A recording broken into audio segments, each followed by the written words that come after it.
Hello दोस्तों, स्वागत है आपका इस वीडियो में हम लोग ऑब्जेक्टिव सीरीज को आगे कंटिन्यू करेंगे, जिसमें हम लोग सामाजिक विज्ञान के ऑब्जेक्टिव क्वेश्चन देख रहे हैं। तो जो भी अभ्यर्थी 2023 में मैट्रिक के एग्ज़ाम देने वाले हैं, तो उन सारे अभ्यर्थियों के लिए यह सेशन बहुत ही बेनिफिट होने वाले हैं।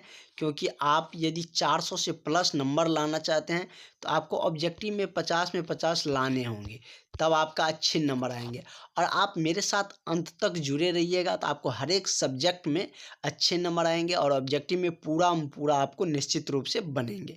तो चलिए हम लोग वीडियो को बिना देरी किए स्टार्ट करते हैं, जिसमें कि हम लोग मॉडल पेपर टाइप देखते हैं, जिसमें कि बिहार बोर्ड में जो भी क्वेश्चन पूछा गया अब तक सारा ईस्वी मेंशन है और सारे क्वेश्चन को एक अच्छे तरीके से सीक्वेंस वे में सजाया गया है। जैसे कि हमने इसमें शॉर्ट की थ्योरी देते हैं, जिससे आपका ऑब्जेक्टिव और 2 नंबर क्वेश्चन भी बन जाते हैं। उसके बाद हम लोग जो क्वेश्चन रहते हैं, जो वीवीआई क्वेश्चन है, जो अभी तक पूछा गया क्वेश्चन है, वो सारे क्वेश्चन हम लोग देखते हैं। तो हमने 25 नंबर क्वेश्चन तक देख चुके थे। तो आज हम लोग 26 नंबर क्वेश्चन देखते हैं कि क्या कुछ कहते हैं।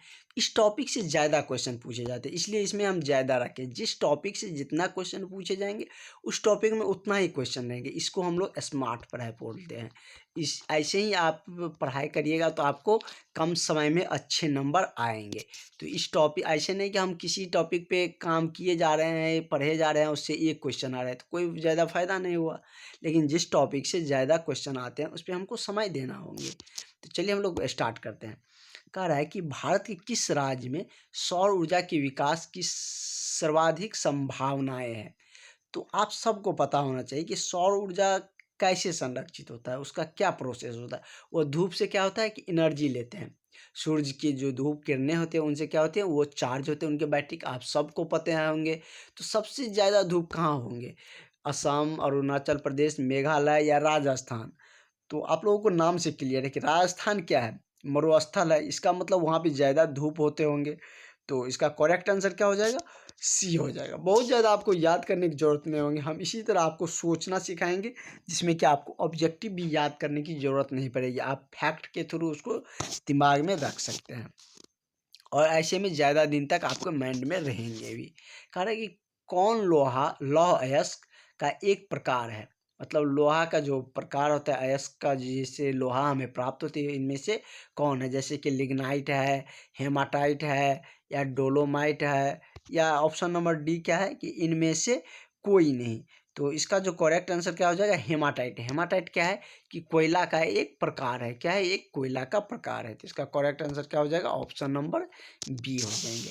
नेक्स्ट क्वेश्चन देखिए, जो कि 2018 में ही पूछा गया है। संविधान की धारा 21 का संबंध है।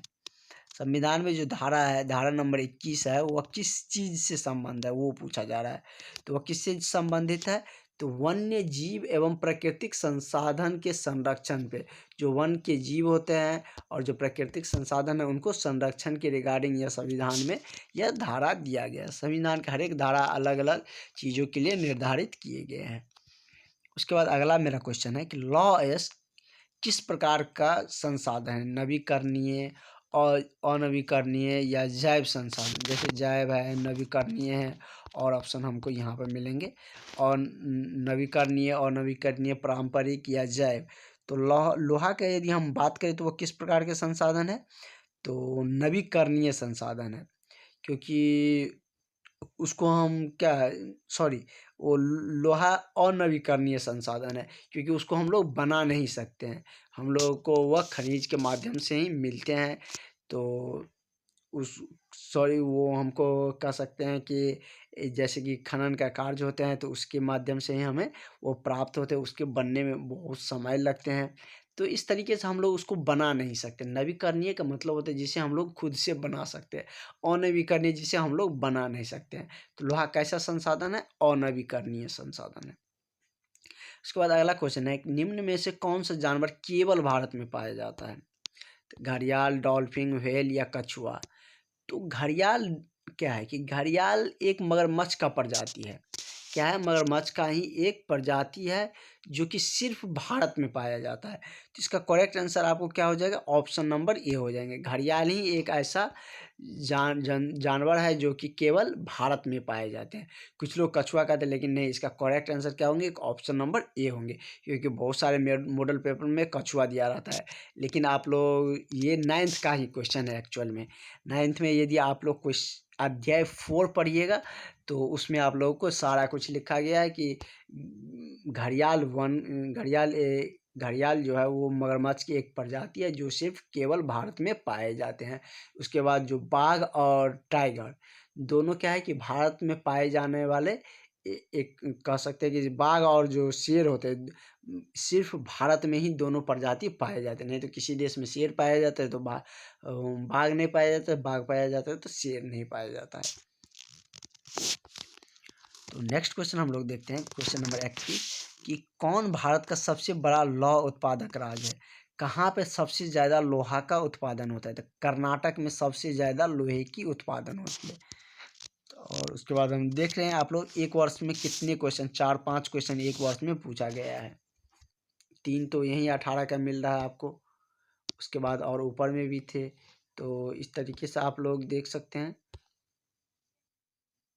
तो एक ईस्वी में 5-6 क्वेश्चन इससे ऑब्जेक्टिव में फ्रेम किए जाते हैं, समझ सकते हैं कितना इम्पोर्टेंस है। उसके बाद मेरा 32 नंबर क्वेश्चन है कि वन संरक्षण एवं प्रबंधन की दृष्टि से वनों को वर्गीकृत किया गया है। वन जो संरक्षण या प्रबंधक होते हैं उसके अनुसार वन को कितनी भागों में रखा गया है, तो इसको कितने भागों में वर्गीकृत किया गया, बांटा गया है, तो 3 भागों में। अगला क्वेश्चन है कि टैक्सोल एक उपयोगी होता है।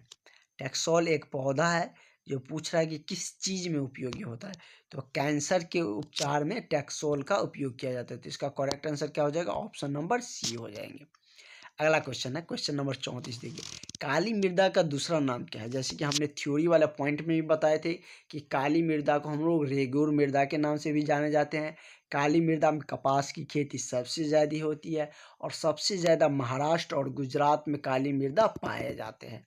तो इतना सारी चीज़ हम आपको बता दिए, किसी तरीके से आपको क्वेश्चन में पूछेगा तो आप आंसर कर सकते हैं, जो कि ये थ्योरी वाले पॉइंट में सारा कुछ लिखा हुआ है। तो हमने जैसे कि बताए भी थे कि आपको ये, जैसे कि यहाँ पे देख सकते हैं काली मृदा को ही रेगुर मृदा लिखे हैं, इसलिए हम ये आपके लिए शॉर्टली थ्योरी लिखे हैं जो कि आपको कहीं पर भी नहीं मिलेगा, ना तो आपको ऑनलाइन ना ही ऑफलाइन कहीं ऐसे शॉर्टली थ्योरी आपको मिलने वाले नहीं है। उसके बाद आगे क्वेश्चन हम लोग देखते हैं कि उड़ीसा किस खनिज का सबसे बड़ा उत्पादक है, मतलब उड़ीसा में सबसे ज़्यादा कौन से खनिज का उत्पादन होता है। तो उड़ीसा का हम यदि बात करें तो वहाँ मैग्नीज का उत्पादन सबसे ज़्यादा होती है। क्या होती है, मैग्नीज की उत्पादन। अगला क्वेश्चन देखिए जो कि 2017 और कई बार पूछा जा चुका है बिहार बोर्ड में कि भारत का राष्ट्रीय पक्षी कौन है। तो वैसे आप सबको पता होगा कि भारत का राष्ट्रीय पक्षी क्या है, मयूर है। मोर भी जिसको बोलते हैं, या तो मोर बोलते हैं या मयूर बोलिए। तो मयूर क्या है, भारत का राष्ट्रीय पक्षी है। और यदि हम बात करें राष्ट्रीय पशु का तो वो आप लोग कमेंट में ज़रूर बताइएगा। 1 टन इस्पात बनाने में कितने मैग्नीज का उपयोग होता है। कह रहा है 1 टन इस्पात बनाने में कितने मैग्नीज का उपयोग होता है, तो 10 किलोग्राम मैग्नीज का उपयोग 1 टन जो इस्पात बनाता है उसमें लगाए जाते हैं। अगला क्वेश्चन है कि भारत में कोयले का प्रमुख उत्पादन राज्य कौन है। सर्वाधिक कोयले उत्पादन वाला राज्य की यदि हम बात करें तो वह क्या है, झारखंड, जो कि पहले बिहार का ही भाग था लेकिन वह अलग हो गया। तो सबसे ज़्यादा यदि कोयला का उत्पादन होता है तो वो कहाँ पे होता है, तो झारखंड में होता है। उसके बाद अगला क्वेश्चन है जो कि कई बार पूछा गया है, जिसमें हम 2 बार ईस्वी मेंशन भी किए हुए हैं, 17 और 21, 17 और 11 इसमें हम मेंशन किए हुए हैं। तो चलिए हम लोग क्वेश्चन देखते हैं क्या कह रहा है कि सीमेंट उद्योग का सबसे प्रमुख कच्चा माल क्या है। मतलब सीमेंट जो बनता है उसमें किस चीज़ से तैयार किया जाता है। कच्चा माल का मतलब होता है किस चीज़ से, जैसे कि आपसे बोला जाए कि कपड़े का कच्चा माल क्या चीज़ होता है, तो वो रेशम से कपड़े बनते हैं, सूती कपड़े बनते हैं, या उससे जो सूत बनाया जाता है वो किससे, रेशम से। उसी तरह पूछ रहा है कि सीमेंट का प्रमुख कच्चा माल क्या होता है। तो सीमेंट का प्रमुख कच्चा माल क्या होता है, तो चूना पत्थर। क्या होता है, चूना पत्थर। चूना पत्थर से ही क्या बनते हैं, सीमेंट बनते हैं। अगला मेरा क्वेश्चन है कि भाखड़ा नंदर परियोजना किस नदी पर अवस्थित है। तो भाखड़ा नंदर परियोजना की हम यदि बात करें तो वह कहाँ पे है, तो सतलज नदी पर। कहाँ पर बनाया गया भाखड़ा नंदर, तो सतलज नदी पर भाखड़ा नंदर परियोजना बनाए गए हैं। उसके बाद यदि हम नेक्स्ट क्वेश्चन की बात करें तो कह रहा है किस प्राकृतिक संपदाओं का भंडार सीमित है। तो आप लोग यहाँ से ऑप्शन से भी मार सकते हैं। पानी तो सीमित नहीं, वो बहुत ज़्यादा। हवा भी सीमित नहीं है, बहुत ज़्यादा है। सौर शक्ति को भी हम लोग असीमित तौर पे यूज कर सकते हैं, क्योंकि सूर्य से प्राप्त होते हैं तो उसको अल्टीमेट है। लेकिन कोयला क्या है, सीमित है, ये ख़त्म हो जाएगा तो आपको मिलने वाला नहीं है। तो सीमित भंडार क्या है, कोयला है। अगला क्वेश्चन है कि देश के बांधों को किसने मंदिर कहा था। यह क्वेश्चन बहुत अच्छा क्वेश्चन है, यह अभी तक बहुत बार पूछा जा चुका है, क्योंकि इसका इम्पोर्टेंस आप समझ सकते हैं कि यह स्टेटमेंट किसके द्वारा दिया गया है। तो देश के बांधों को जो मंदिर कहा था, किसने कहा था, तो जवाहरलाल नेहरू। किसके द्वारा कहा गया था, तो जवाहरलाल नेहरू के द्वारा यह कहा गया था कि देश के जो बांध है वो क्या है, देश के मंदिर है। मतलब बांधों को क्या कहा था, मंदिर का जो संज्ञा दिया था वो किसके द्वारा, जवाहरलाल नेहरू के द्वारा दिया गया था। तो अब आप लोगों को ज़्यादा रिपीटेड क्वेश्चन ही मिलेंगे, लेकिन इतना आप लोगों के लिए इस टॉपिक से सफिशिएंट है। तो आप लोग निश्चित तौर पे इस वीडियो को कम्प्लीटली देखिएगा, ताकि आपको सारे चीज़ों का पता चल सके क्या हो, कैसे क्वेश्चन फ्रेम किए जाते हैं। यदि आप में जो व्हाट्सअप रिलेटेड ग्रुप होंगे, जो इस बार आपके फ्रेंड एग्ज़ाम देंगे, उनके पास शेयर भी कर दीजिएगा, ताकि उन्हें भी बेनिफिट मिले और हमें भी मोटिवेशन मिले, क्योंकि हम आपके लिए इतना कुछ करते हैं।